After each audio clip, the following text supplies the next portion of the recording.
Welcome, everyone. Anyone here for the first time joining against the stream? Welcome. Anybody tuning in on Zoom for the first time? Welcome to you.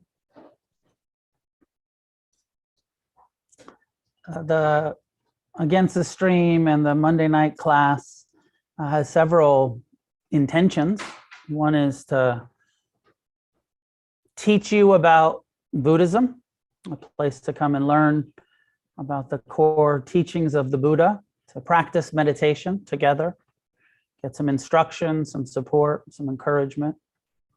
Another is to facilitate you meeting and connecting with other people who are interested in meditation, interested in Buddhism. And it's a core tenet of Buddhism to develop friendships and supportive long-term relationships with other meditators, with other people on this path that is asking us to do something and live a way that is uncommon, that is not normal, totally weird and abnormal way to live our life, being mindful and trying to be kind and compassionate and forgiving, not qualities that are generally upheld by the world, and trying to do something quite radical, needing support in doing that, needing friendships of people who will encourage and support and at times call us on our shit, confront us. And so my hope, I've always had this hope, and I've seen it be very successful over the years, where if you come here, I think it's harder for everybody on Zoom to do it as much as it is in person. But if you come regularly, you meet the other people here and develop friendships. And I've seen that happen. And the Sangha, the community, Sangha is the Buddhist word for our community, becomes central in our lives, if you want it to be. And the Buddha thought it was very important. I'm going to talk tonight a little bit about Sangha and the importance of friendship and on the path, that it's a huge part of our practice. Often we think about meditation, like I'm a meditator. That's my spiritual practice. But I want to encourage us to think about friendship. That's my spiritual practice, part of my spiritual practice. How I show up in my relationships is as important as how much I meditate. Now, of course, the more you meditate, the better friend you'll be. The more patient, the more tolerant, the more forgiving, the more compassionate you will become, and people will like you better and you'll like yourself better, and all of those things. So you can't, meditation is a necessary aspect, but meditation alone is not Buddhism. Buddhism is a relational path that connects with every part of our life, and relationships is a core part of being human. I'm going to talk about that tonight, and I like to start with a prompt to ask you to practice being friendly to each other and talking to each other and listening to each other. And I know some people have this like, fuck, I came here to meditate and you're making me talk to these weirdos on Zoom or in the room, or I know there's some resistance, and I know some of you like it, and you're like, it's like sometimes it's that introvert extrovert battle. The introverts are like, fuck, I don't want to talk to anybody. And the extroverts are like, great, I have an audience. People are going to listen to me. I may or may not listen to them, but they are going to listen to me. And I don't have a clear prompt. I'm going to try this. I try different things. For a moment, think about your experience with friendships and supportive friendships and spirit, what you might classify as your Sangha or spiritual friends. Not just the, people you grew up with or went to school with or work with, but since you've been meditating, maybe some of you are quite new, but other friends that are meditator friends, that are interested in Buddhism, maybe, you know, recovery is a big part of our community, your fellowship, your Sangha. And think about those for a moment and bring to mind someone in particular that you feel like has been a really good friend to you.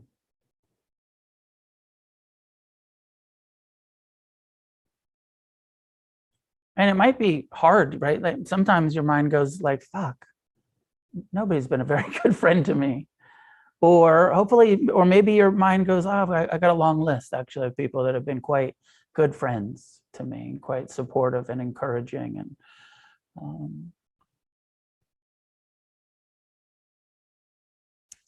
so in a moment, I'd like you, at home, I'm gonna break you into small groups and into the Zoom breakout rooms. And in the room, I'm gonna ask you to do this just one-on-one. Try to find one person in the room. You can, if it ends up being 3, it's okay, but smaller groups. At home, I think they won't let me go smaller than groups of 3. And rather than talking about yourself, tell the people in your small group about your friend.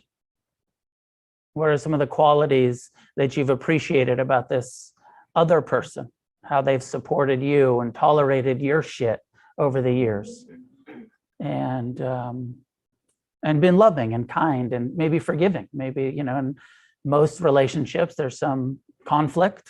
Any real friendship, there's conflict, and how your friend has helped navigate that conflict, being patient or forgiving or accepting of us. Does that make sense as a prompt? Don't talk about yourself and what a great friend you are. Talk about some of the other people in your life that have been good, friendly to you. So choose somebody and break into small groups and at home. I like, and those of you that have been meditating with me know that I use the term friendliness in our meditation instructions a lot, to establish an inner attitude of friendliness. So put extra effort into that tonight, as we're going to talk about what it means to be a good friend and to have good friends. But this primary relationship that we all have is with ourselves, with your own mind, with your own body, with your own emotions. And what does it look like to become friendly? All those qualities that we can probably pretty easily name that you're looking for in friends. I want somebody who's kind and patient and compassionate and gives me their attention and is forgiving, and all of these qualities that we can talk about tonight that we're looking for in our friends, and the importance of developing those inner attitudes and qualities towards our own mind. And maybe even as a question, have you made friends with your mind yet? Or are you still battling your mind? Because your mind's probably not a very good friend to you. Is it? Most likely not. Most likely your mind's kind of an asshole. Critical and judgmental and does a lot of comparing and gives you some terrible advice that you often obey. And so having a friendly relationship to a mind that maybe isn't all that wise yet, all that compassionate, all that loving, all of that. You know, like in recovery, when we talk about being extra patient with like the newcomers, like people who are brand new coming into recovery, and you're going to be extra patient to them, even though they're really fucking crazy and annoying. Of developing that, you know, that there's that term of like, keep coming back. Or thanks for sharing, like with a little sarcasm. Try that with your own mind. Thanks for sharing. If you can develop that sort of wisdom around your own inner experience, when your mind is telling you, you should really be angry, afraid, scared, you know, you should be suffering. And you could just turn to your own mind with friendliness and say, thanks for sharing. part of what we're doing in Buddhism is we're becoming aware of the impersonal nature of a lot of our thoughts and emotions, learning to not take them so personal, to not believe them so much, to not be so identified with them. There's even a proposal that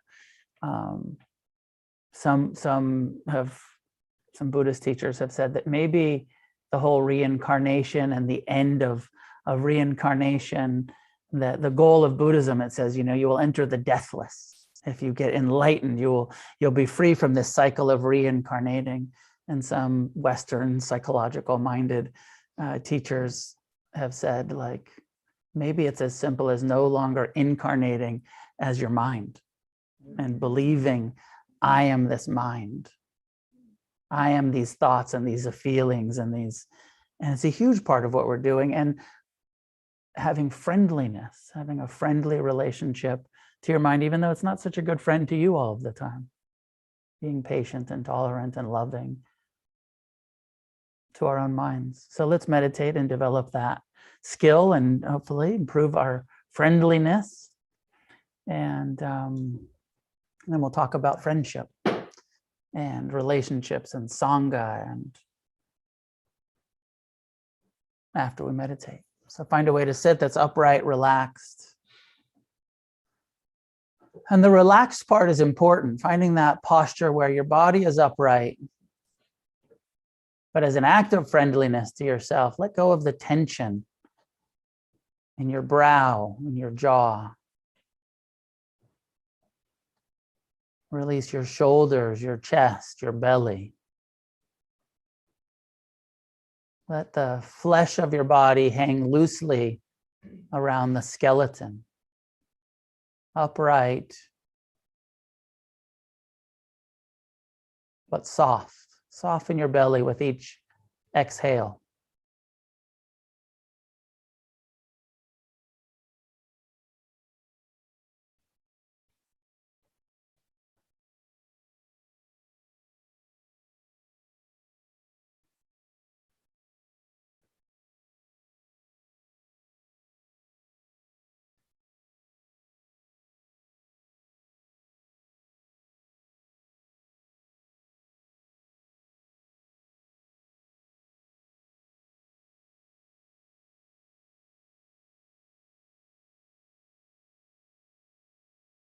Establishing mindfulness is the act of directing our awareness, present time, non-judgmental, kind, friendly awareness, starting with the body, directing awareness to the sensations of the body.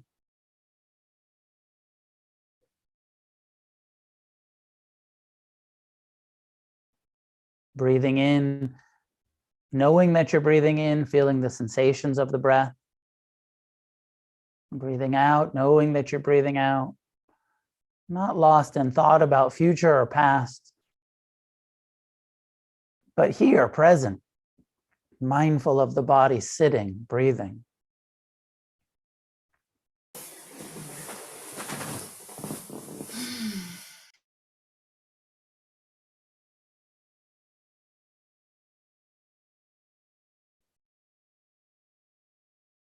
We're not trying to stop the mind from thinking, but we're choosing to redirect our attention away from the thoughts.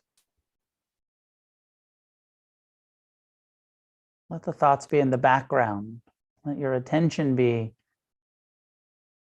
grounded in the physical form, the sensations of the body.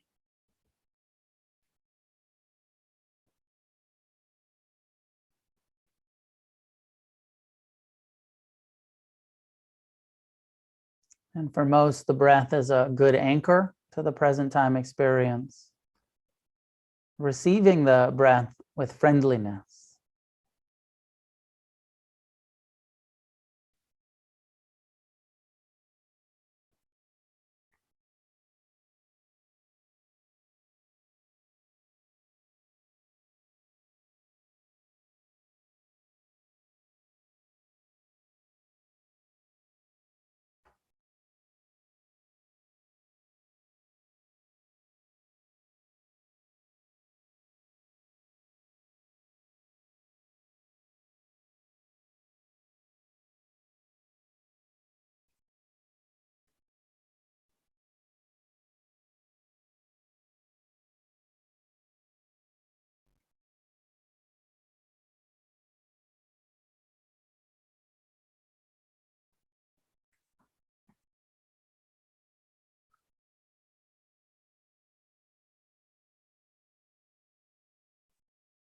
If you're new to practice, be a little bit strict about coming back to the breath when a thought, aiming, keep returning to the breath. If you've been practicing for some time, you know that observing the thoughts as they arise and pass through the mind is part of our practice. Friendliness towards the mind, towards the emotions that arise and pass in the heart, the mind, towards all of the sounds, sense door, experience.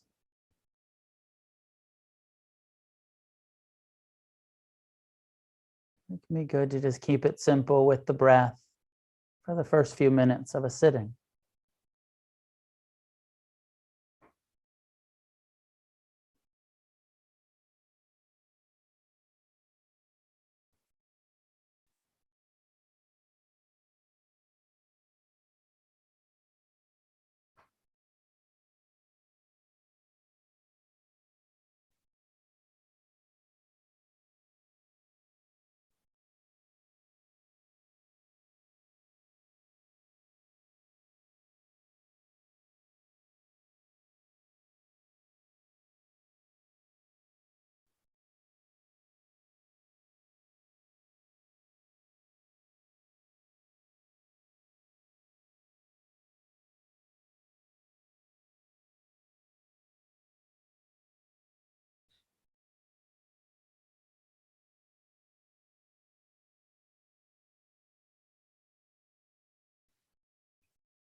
When we get lost in a thought, what's a friendly way to come back to the breath?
And you can choose to keep it simple. Breath, body awareness, the first foundation of mindfulness. And begin to open to the feeling tone, investigating, bringing this curiosity, interest, awareness, not just to what sensations are happening, but the feeling tone of the sensations, pleasant, unpleasant, or neutral. Developing tolerance for discomfort, sitting in it, being mindful, learning to be friendly towards our pain.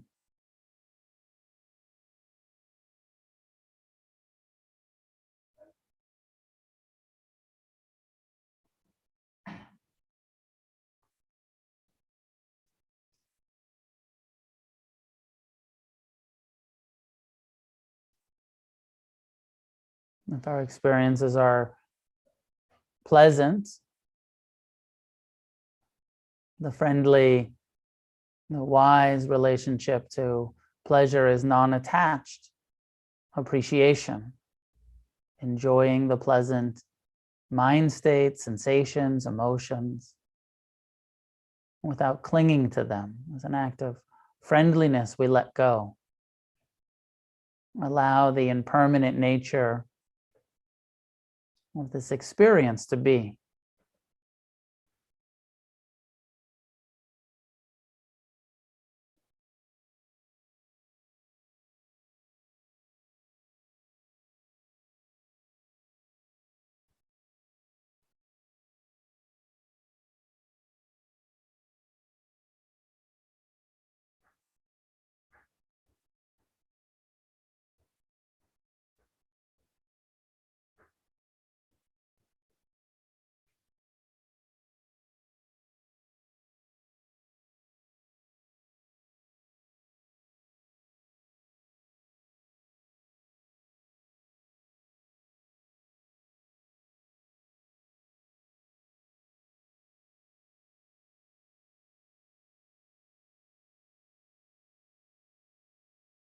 Opening to the sense doors, the mind states.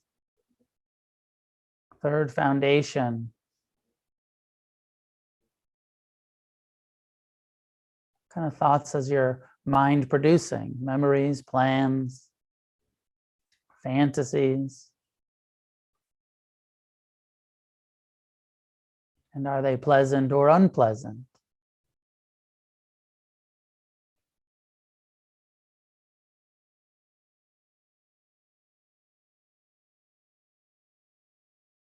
As we attempt to meet even anger or fear or resentment with kindness.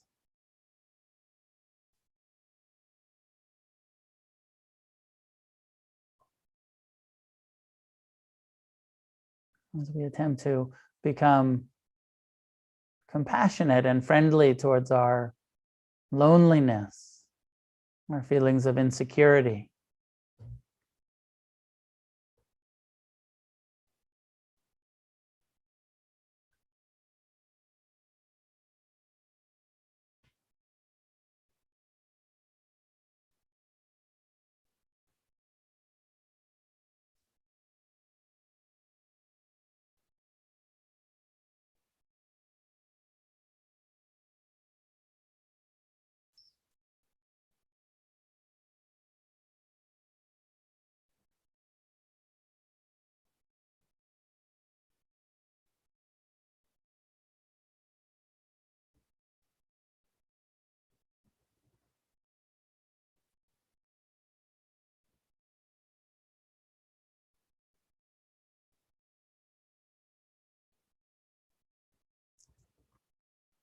Letting go as much as we can in this moment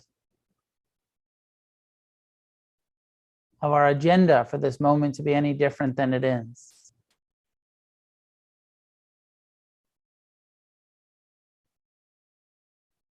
An act of kindness to relinquish our attachment, our cravings.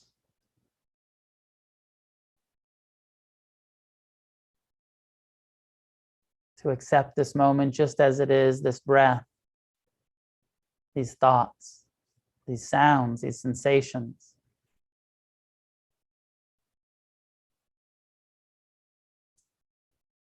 With kind awareness.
Spending the last couple of minutes turning towards the practice of loving kindness, metta, which is also known as unconditional friendliness towards all living beings. With the simple phrases, may all beings experience happiness, be happy. May all beings be at ease. May all beings be free from suffering and the causes of suffering, the clinging, the aversion, the self-centered fear that creates suffering.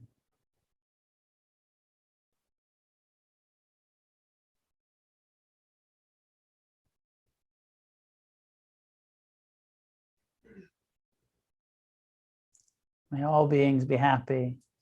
May all beings be at ease. May all beings be free from suffering.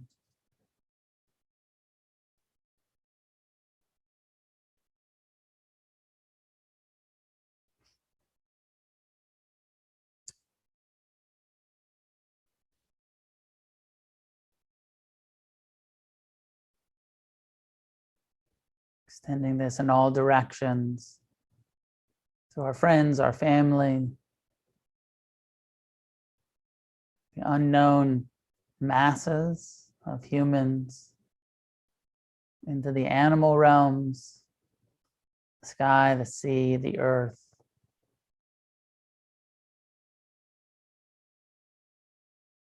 The intention of friendliness, love and kindness towards all beings everywhere. Even if you can't quite feel that yet, just the intention.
And remember that you are part of the all, ending with loving kindness towards yourself, towards your own mind and body and heart.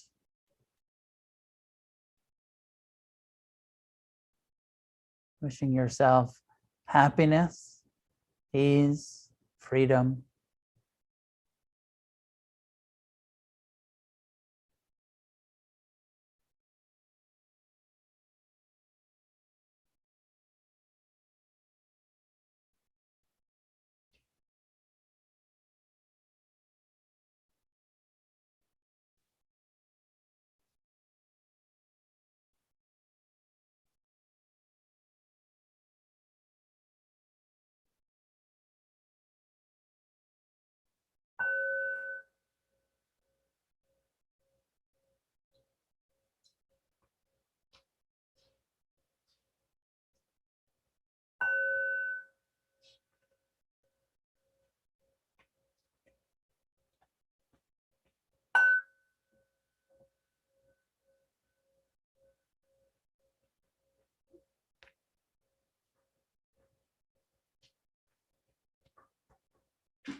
I'm sure that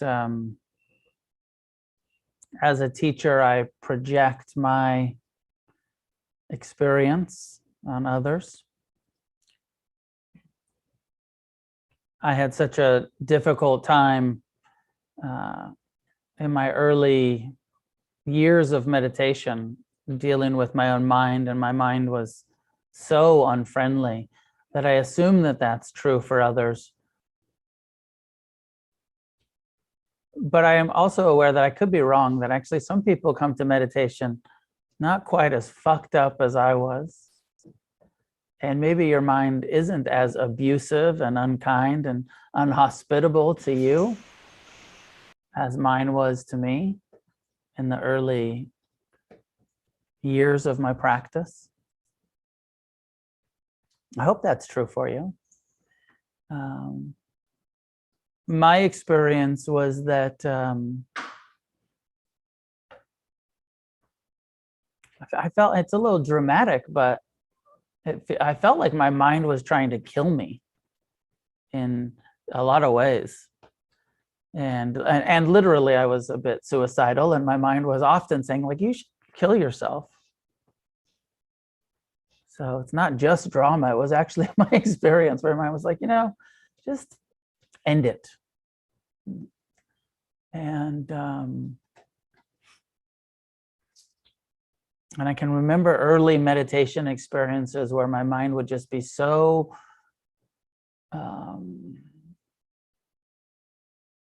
tumultuous and angry and afraid and chaotic when I was trying to meditate. And the only relief I found in early practice was ignoring my mind. And that's like, what a great relief. Early meditation practice, the simple breath awareness, that half a breath of ignoring my confused mind. And I think that's part of what hooked me early on in meditation. And I heard pretty early, I started reading the books and going to the meditation classes. And I heard stuff like I've been saying to you tonight, like, well, try to be friendly towards your mind. And it just felt impossible. How could I be friendly to my mind? And also that early, I don't know about you, but when I started meditating, I was convinced that that was me. That's who I am. I am these thoughts and feelings, and that's fucking who I am. How could I be friendly to, how could my angry, afraid, unfriendly self all of a sudden be friendly to myself? I don't get it. But I got relief from ignoring my mind. And the more I ignored my mind, the more I saw, oh shit, my mind keeps thinking without my permission, without my involvement, which started to wake me up to like, oh, there's something going on in here that's not who I am. That's not me. That's not self. It's impersonal. If it was truly who I was, I would have some more control over it, I kind of figured. And since I clearly can't control my mind, there's something, it's not for a lack of trying. There's something else going on here, something impersonal. And then the loving kindness, saying those, may I be happy, may I be at ease, may I be free, and not meaning it at all. I don't know if that's, anybody's having that experience of like saying loving kindness, saying forgiveness, saying compassion, saying the right things, but not feeling it, not meaning it, not being sincere about it yet. And then over the months and years of practice, having the internal shift of starting to feel it a little bit, and starting to mean it a little bit, and starting to have a more friendly attitude towards my own mind. And two things happen for me. I'll start talking about friendship in a minute, I think, but two things happen. One, and I've seen this, and I know some of you've seen this, and you will see this if you persevere on the path. The mind actually becomes more kind over the years of meditation practice. And the amount of afflictive emotions decrease. And the ability to not take it personal and see it as an impersonal part of being a person, being a human, having a mind, increases. That ability to see, like, this is not self, this is not who I am, this is just what it's like to have incarnated with a body and a nervous system and a brain that compares and judges and lusts and fears and clings. Not so personal, not my fault, not your fault.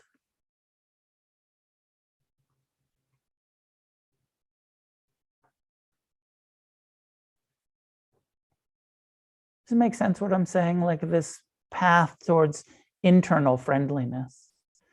That it's not, I don't think very many people are able to just sit down and be friendly to themselves, but that it's a skill that for most of us takes years of developing. Do loving kindness every day for the next 10 years and see if you're a bit kinder to yourself. Do mindfulness every day for the next however many years and see if you start to realize, oh, I'm not in my mind. It's not that, some of these thoughts are not optional. You can't stop the thoughts, but taking them personal becomes a bit more optional. And having, I think maybe it was last week I talked about, or last time I talked, a couple of weeks ago, developing that wisdom to know the difference between wise and unwise thoughts. The Buddha's teaching where he says, develop the wholesome mind patterns, and you do that through training your mind, and abandon the unwholesome mind patterns, and you do that from training your mind. It's not just a decision we can make. It takes effort. This meditative awakening path that we're on takes long-term effort. And decades, not months. Decades of meditation. And some of you are like, well, fuck that. I want to. But what else are we going to do with our life? What else are you going to do with the next couple decades? I have this general sense that, like, if it was all good, if it was all good, you wouldn't be here. We're all here because we know I could be happier than I am. I could be more free. I could have less suffering. I could be kinder and more compassionate and more loving. And I want that. And so we practice meditation. And as I started with, meditation is so important. This inner friendliness is so important. But a core part of it is also relationships, friendships, and intimate relationships as well. But just tonight, mostly wanting to reflect on the importance of, there's a word in Pali, Kalyanamitta, which translates as something like spiritual friendships, wise friendships. People that we go to when we're suffering, and that we know will give us some good support, hopefully give us some wisdom, or at least have the humility to say, like, I don't know, and not give us bad advice, and not just co-sign our shit, but actually support and encourage and bring the conversation back to the Dharma. The Dharma is so great. When I say the Dharma, I mean the Buddha's teachings. I mean the Four Noble Truths, the Eightfold Path. It's pretty simple to learn. And then even when you don't know, you can just be like, well, let's look at right speech and right action and right livelihood, and let's look at mindfulness, and let's look at compassion and loving kindness. And it's like, I don't know all of that and don't live all of that, but I know that that's what the Buddha taught. So let's look at that together. Let's look at how that might help this situation. There's this thing about friendship that, so a couple of things before I read this. One is there's one teaching where the Buddha says,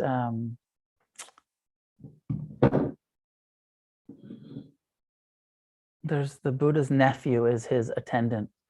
His name is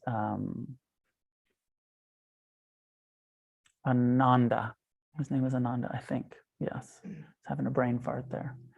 And he remembers all of the teachings, and everyone's getting enlightened, becoming what are called arahants, these enlightened beings around the Buddha. And Ananda's there all of the time at all of the teachings. He's the attendant. He's also the nephew, related to Siddhartha somehow. And he's always going to the Buddha and saying, like, I get it. And the Buddha's always saying, like, you don't fucking get it. So he goes to the Buddha one time and he says, Buddha, I get it. You're putting so much emphasis on friendship, the importance of Sangha, take refuge in the Sangha. He's like, it's like 50% of what we are doing is just developing wise friendships. That friendship and relational and this communal living that the monks and nuns are doing, he's like, that's like half of our practice. We meditate, we practice renunciation, but like half of it is just living together and being friendly to each other, patient and tolerant and kind and forgiving. And the Buddha says, nope, you don't get it. He says, not so, Ananda. He says, actually, Sangha, Kalyanamita, spiritual friendship is 100% of the path. It's all of what we're doing. It's not half of what we're doing. All of the mindfulness we're doing is in service of a wise relationship to our own mind, to each other. All of the compassion, all of the path is about relationships. It's not about getting so spiritual and mindful, living off in a cave somewhere by yourself. It was actually forbidden in the time of the Buddha to live alone as a monk or a nun. You had to live with community. Yeah, and you had to, I don't know if you know about this, there's this rule in early Buddhism where the monks and the Buddha lived this way, practiced this way, where you could only eat the food that was offered to you that day. And they were beggars. They were mendicants, right? And so they would go into town and they're meditating in the forest, and they'd go to town and they say, anybody want to give us lunch? Because that's all they ate was lunch, no dinner. And then they would get their food and they could eat whatever they were given that day, and couldn't save anything. And it's thought that one of the reasons that was a rule was so that the monastics would have to interact with the townspeople, with the householders, us, the people that aren't monastics, every day. So that you couldn't just go and live by yourself with your stores of food. You had to interact and have this interconnected, interdependent relationship with others. Now I'm going to contradict that teaching, the 100% of the path, and that it's necessary. There's another teaching where the Buddha says, but if you can't find a suitable friend on this path, somebody who is, my own words, like has enough integrity, and if you can't find that person, he said, then better to walk alone than to surround yourself with fools, to keep the company of people who have no wisdom. That's an interesting one, like that you can kind of let settle in. Have you felt that way sometimes, of like, fuck, I'm all alone. I'm the only person I know that meditates. I'm the only person I know that's sincere about this. And he says better, he uses the example of is it a rhino that has one horn? Rhinos have one horn. He's like, just as a rhino has one horn, you can be solo if you have to be, if you have no choice. Walk alone rather than surrounding yourself with people that are going to be negative influences and bring you down in some ways. In this teaching, he talks about the qualities, 7 qualities of people who are worth associating with. So I'll read it and we'll go through it a couple of times. For the first time, let's reflect on how many of these qualities we have. He's talking about in this teaching, these are the qualities that you should look for in others. But let's start with the reflection. What if others are looking at me? Do I have these qualities? And with maybe some humility and some like, maybe not yet, but I want to develop these qualities. He says, the first thing is, they give what is beautiful and hard to give. So thinking about ourselves, am I generous? So I give what is beautiful and what is hard to give. And I would classify that as generosity, giving. And it doesn't always mean monetary. It doesn't always mean you're buying everybody lunch. Sometimes it's just attention, giving of our attention to each other. So even when it's sometimes hard, like we all have this self-centered mind but giving our attention, giving our time, even when it's hard, that kind of generosity, where we'd rather be watching Netflix, but we're picking up the phone because our friend is calling us. It's hard. Oh, I fucking don't want to take that call, but I'm going to do it anyways. I think this is a reference to the different kinds of generosity. The Buddha talks about, there's the generosity of giving what's easy. Your spare change, it's easy. But it's harder when you're writing the bigger check, not just your spare change. It reminds me, and I've done this a couple times to my friends on my birthday years ago. I did this. And I think this is a Native American practice that I heard it was about taking things that you don't want to give away, like looking through your stuff and then choosing like a certain number of items of the things that you really want to keep and choosing to give them. The white elephant party thing? I did a white elephant. I was like, everybody has to bring something that they don't want to give away. That, to keep, that you are attached to, hard to give.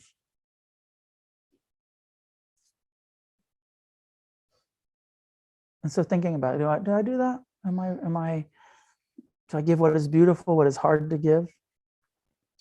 Does what is hard to do? You have some of those friends, or we can see those qualities in ourselves where it's like, yeah, when it's easy. Sure, if I have free time, but not when it's hard. Does what is hard to do.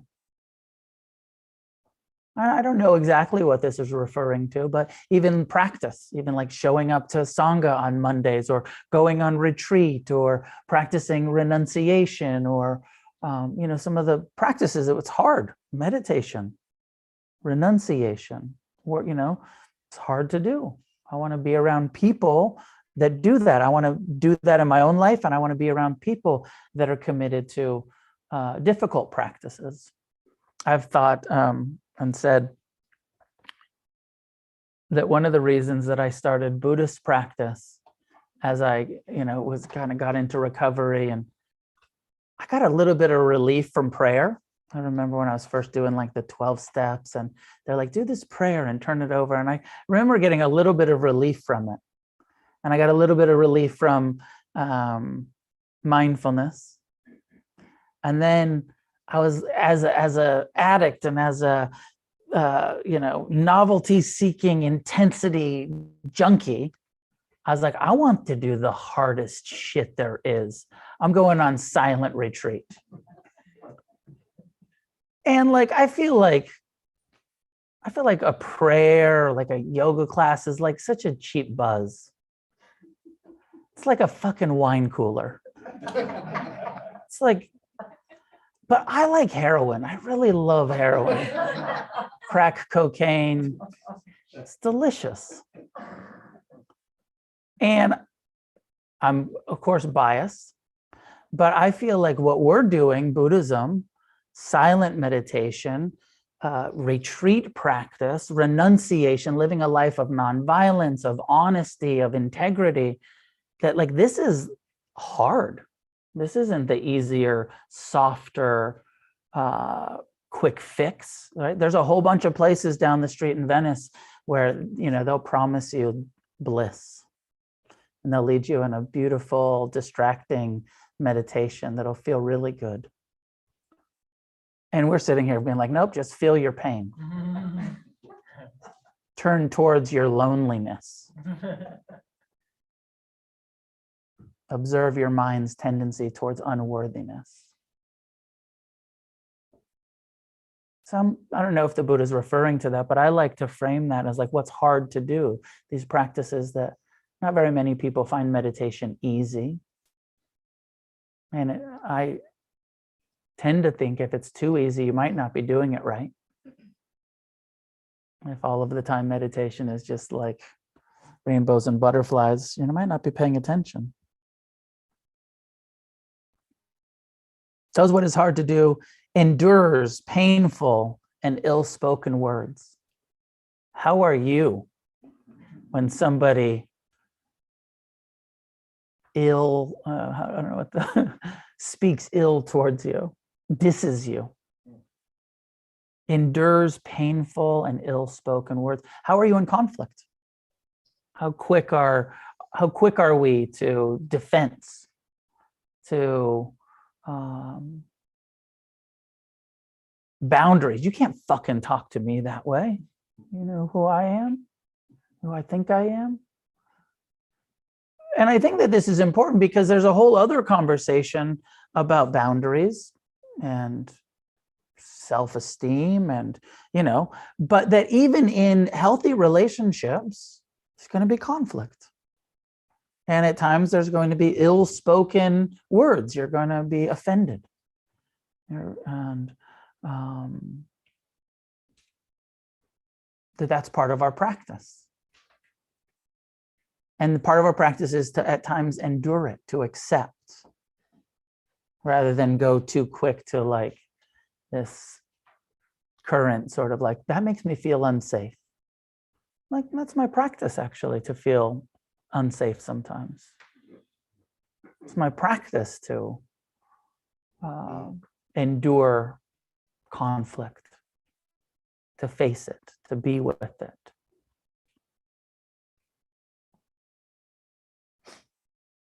Endures painful, ill-spoken words. Their secrets they share with you. How are you about sharing secrets? How close to the vest do you keep your stuff?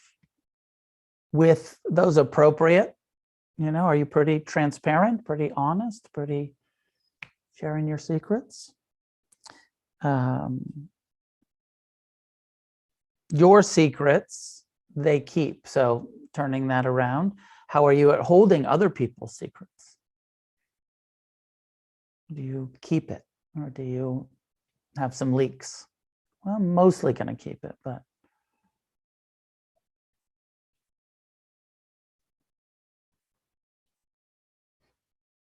when misfortune strikes, they don't abandon you.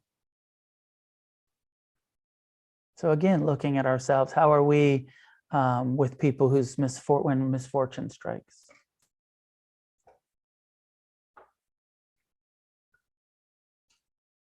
Are you, do you hang in there with people that are going through a real hard time? They're maybe not very pleasant to be around in the midst of their misfortune.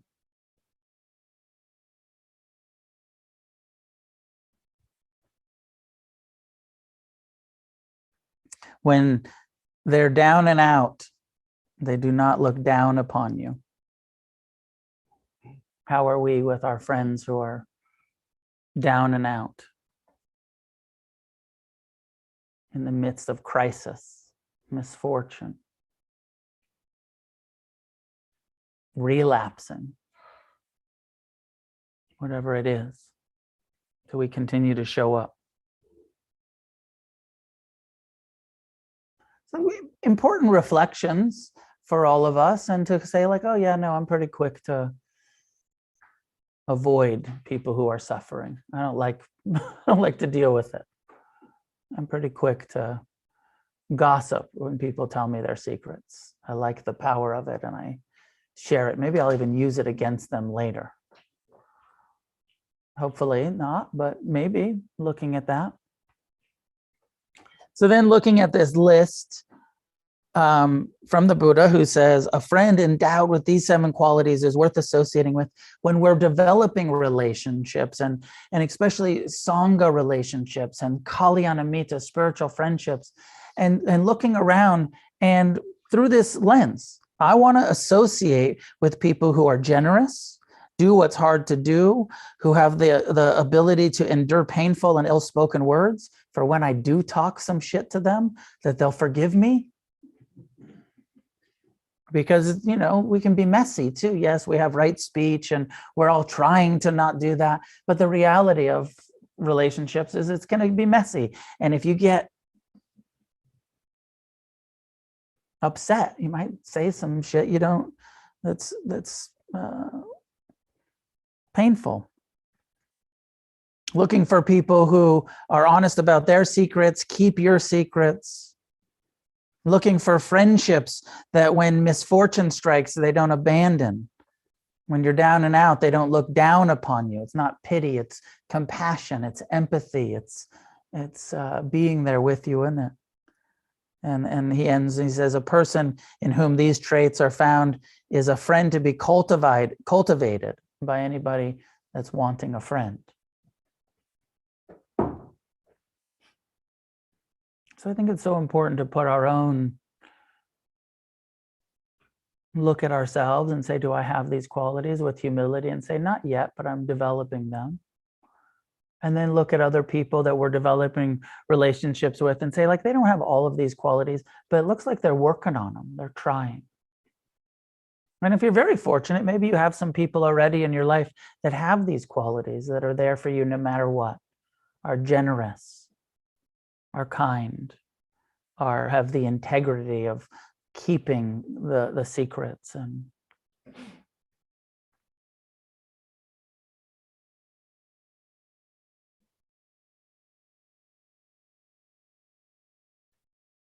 I don't know about you, but I feel like it's as we age, you know, and there's some diversity in age in our community, but it's quite different, the relationships in your 40s and 50s, or, you know, some of you are still in your 20s and 30s, or 60s or 70s, but adult friendships are so much different than those like childhood friendships, where like sometimes you used to just have those, like, you just click with somebody and it's fast friends, and all of a sudden you're, you know, it's like as adults, it's like, we're too fucking busy for that. Too many responsibilities, other, you know, intimate relationships, parenting, professional stuff. It takes quite a bit of effort to come into a community as an adult and say, and I need to make friends with these people. And I'm looking for the quality friendships. Where am I going to fit that in? How am I going to add this to my friendship, to my life? And then finding the people that are available for it. And part of that hard to give is all of us knowing that it's an important part of our practice to show up for each other, even when we're busy, even when have lots of other commitments already, to show up for each other and to put ourselves out there for each other.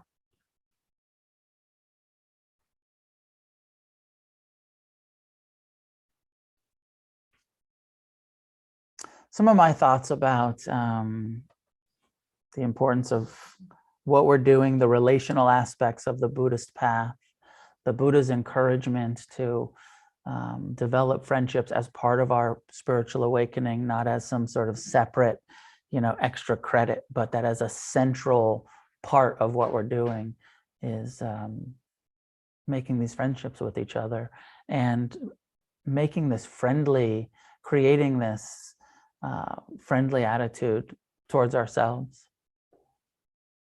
Maybe I'll end with that reminder that the Buddha said, when I came to enlightenment, all that remained, he said, I used to suffer. I had all this craving and clinging and all this aversion and anger and fear and self-centeredness. He said, when I was free from the self-centeredness and from the attachment and the aversion, free from greed and hatred and delusion, he said, all that remained was a feeling of loving kindness for all living beings.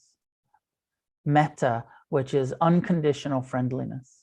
When we're not so self-centered, we're more friendly.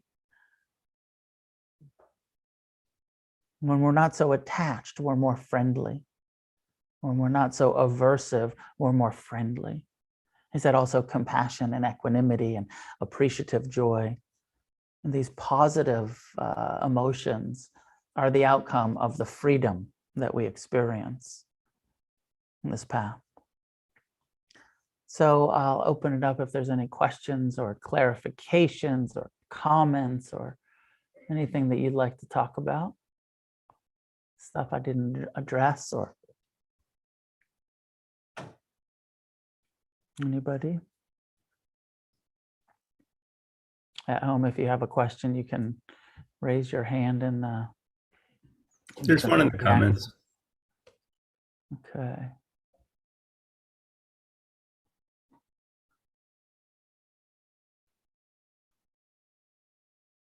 Question is, how do you invite and intrigue others, friends, to meditate?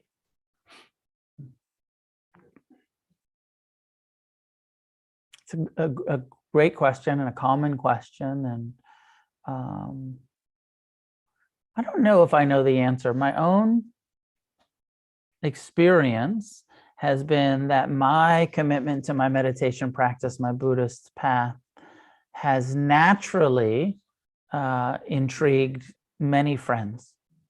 I've had a whole bunch of friends over the years that I didn't preach to much about it or even invite, but that they saw me modeling it and noticed the changes that were happening in my life, and that got them interested.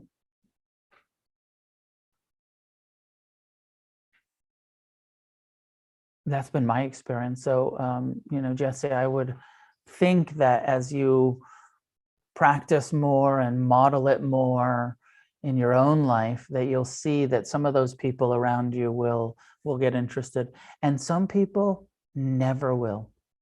And I've got some really good long-term friends that have some of the qualities of that list, not all of them, that have no interest in meditation and no interest in Buddhism.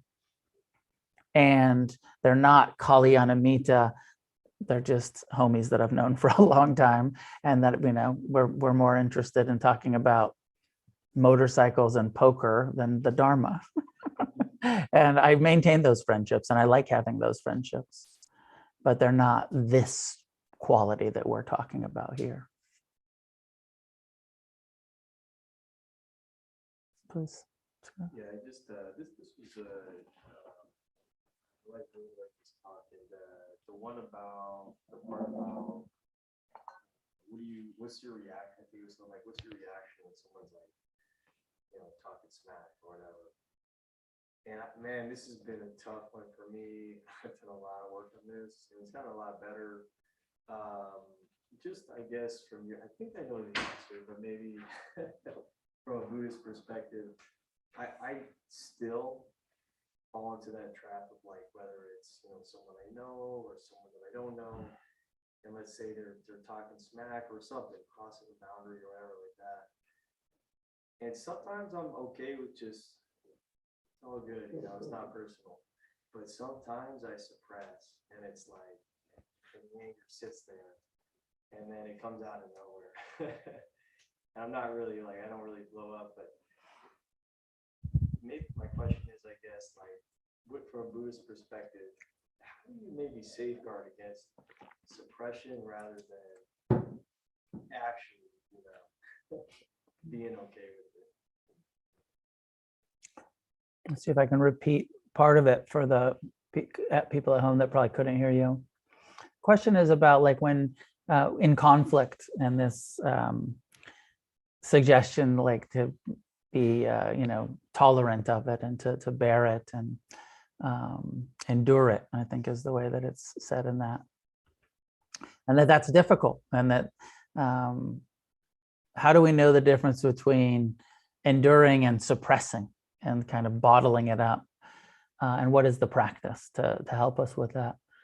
I would think mostly like mindfulness of your body, like somatic awareness in that moment of how tight the belly gets, how the jaw clenches, how the shoulders, and a kind of embodied awareness of like, oh, this is anger in my body. And I'm going to try not to make it come out. I'm going to try not to, spill it out in this moment, but I don't need to tighten my, and shove it down. Can I soften to this and relate to this anger, this fear, this sadness, whatever it is that's reacting to this conflict or this shit talking that's happening right now, so that there's a physical practice around it, so that it's not just a mind practice, but it's an actual body practice around, oh wow, my belly gets tight, my ass gets tight when people talk shit. I clench my jaw, I start sweating, right? I ball up my fists, and and trying to release all of that and tend to it in the moment so that you feel it and let it come through, rather than you were talking about suppressing it. Because suppression is usually a tight jaw, a hard belly, clenched fist, some kind of physical pushing it down, putting in that hardness in the belly. Is my experience. I don't know if you relate to that, but I feel like I saw that I did that a lot. I tightened my stomach, and as I started softening my stomach, just letting the emotion be there, and responding to it, relating to it, rather than pushing it away. And sometimes we end up saying something and being reactive in an unskillful way, and sometimes we're just able to feel it, but tending to the sensations in the body, the emotions in the body, I think has been mostly my practice around that. Yeah. And then we all know this, but it's hard to remember it when it's being directed at you, is that anytime somebody's being unkind or unskillful or fucking asshole in that moment, it's because they're suffering, right? You know that. We can reflect on our own. Every time we've been the asshole, it's because we were suffering. We were confused. And we've all been that person at times in our life. And then we can reflect back and be like, why was I so unkind or unskillful? Or I was in deep confusion, suffering, ignorance at that time, or I wouldn't have behaved that way. I was definitely not coming from a place of wisdom and compassion. So we know that's true. And sometimes reflecting on that and being able to see, oh, this person's really suffering right now. It's spilling out onto me. It's getting all over my shoes and I don't fucking like it. But it helps to see the first noble truth of suffering that unskillful person is experiencing. Because if they weren't, they wouldn't be behaving in this way. And that can help us have some compassion and some forbearance, some tolerance for it. Welcome. Tara, go ahead. I guess my question was similar. I was saying, how can you be non-reactive and have metta when people seek to harm you? But I guess that's sort of what you were saying about like knowing that they're suffering. But it's still hard if they're actually doing things which severely impact your life in a negative way. Absolutely. And it's that balance between compassion for their confusion. You've probably heard this before, Tara. There's a teaching, really high bar teaching from the Buddha, where he says, if you truly get the importance of compassion and loving kindness, and if you get my teachings, he said, even if they're attacking you and they're holding you down and they're sawing off your arms and your legs, he said, you wouldn't let anger or hatred enter your mind. You would radiate loving kindness toward these poor, confused souls who don't yet know that the karma they're creating for themselves by hurting you is going to be unbearable for them. Like, that's a fucking high bar. Looking at people who are trying to hurt you with so much compassion that you're like actually meeting them with like, wow, I really genuinely, I'm wishing you well, and I'm sorry for the karma you're creating for yourself and in hurting me in this way, or trying to hurt me in this way and sawing off my fucking arms and legs. That's such a physical example. I also feel like there's a place for self-defense. Don't let them saw off your arms and legs if you can help it. Especially against somebody innocent, like a child or an animal. So, Yeah. Yeah. So some of it's the equanimity, understanding that we all have our own karma, and that our happiness or unhappiness depends on how we react to what's happening. And that, people's words, there's a teaching where the Buddha says, somebody's insulting him and, criticizing him and insulting him. And he says to the person, he says, if you bring a gift and try to give it to somebody, and you've prepared this gift, and you say, hey, I've gotten you this gift, but they say, no, thank you. I don't want to receive the gift. I'm not going to accept it. Does that gift belong to you or to the person that you intended to give it to? And the person that's insulting him says, well, I guess it would still belong to me if they won't accept it. He says, okay, I don't accept your insults. That kind of radical, ability to be like, hey, you can say whatever you want to me. You're owning that. That's your karma. I don't need to take it on. It's good, but it's fucking hard in the moment when somebody's attacking you to just be like, nope. When it's words, when it's physical, it's different, And then sometimes we do need to defend ourselves or defend each other, the animals, the children, the example, of course. We don't want to become complacent or so pacifist that we're not taking appropriate action. Maybe that's enough for tonight. It's almost 9. Couple of things. We got a retreat coming up against the stream, doing what's hard to do. Retreats are great. They're so good for us. You make so much more progress doing a retreat than you can in your daily practice. It's an important, I think, a necessary part of your life if you want to become serious about this Buddhist path. Against the Stream, I'm teaching a retreat October 9th through, I think it's 16th. It's 6 nights, 7 nights, and it's up in Big Bear, near Big Bear Lake. It's a 7-night silent meditation retreat, open for registration. I reserved the retreat center, thinking that we were going to get more people. We've only got about 20 people. I think I have to pay for 35 people. So we're going to end up in the hole a little bit on this retreat because not so many people have registered. That shouldn't be the reason that you come, but you should come if you want to. And if you feel motivated and you feel ready to do a retreat, or you haven't done one yet this year and you have the time, it's $750, which is one of the cheapest 7-day retreats I've ever been able to find, a place, because they're so expensive to rent retreat centers. And if you can't afford the $750 and you want to come, there's actually partial scholarships where you could come for as low as $250, because somebody in the community donated a few $1,000s to make it available for people who can't afford it. So if you have the time and the motivation, you can come on retreat with us. It's the week after next.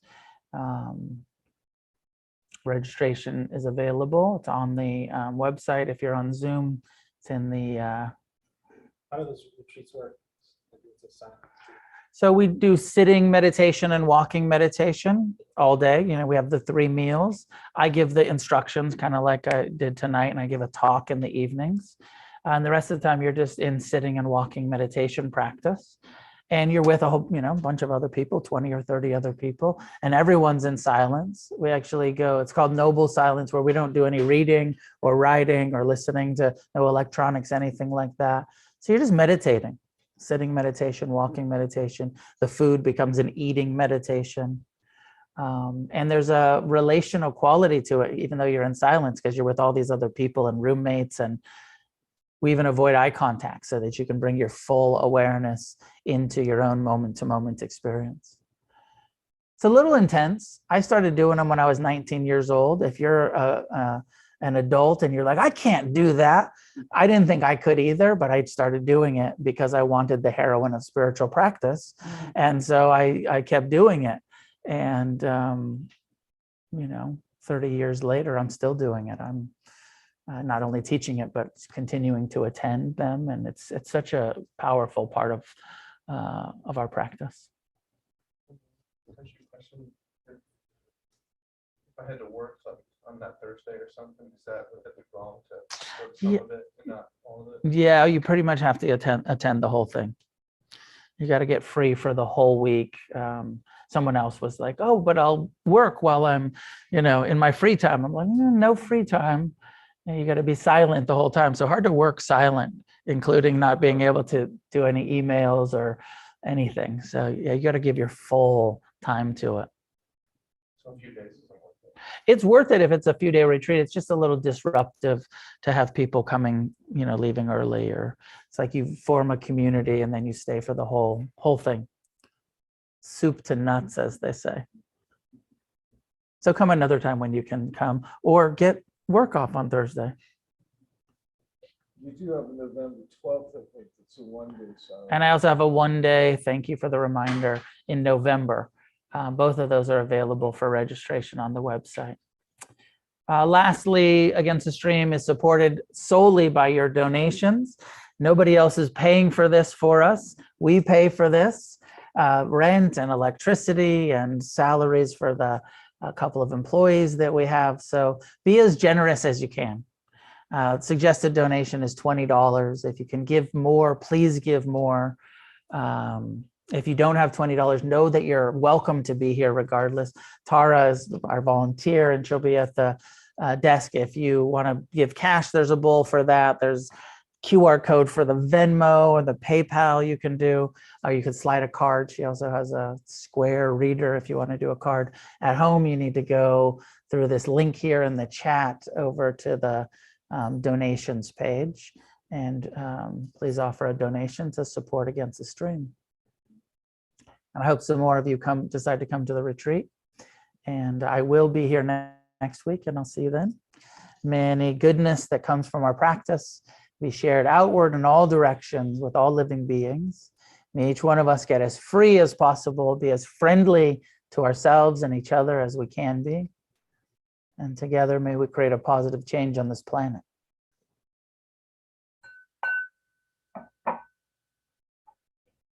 Thank you. See you next time.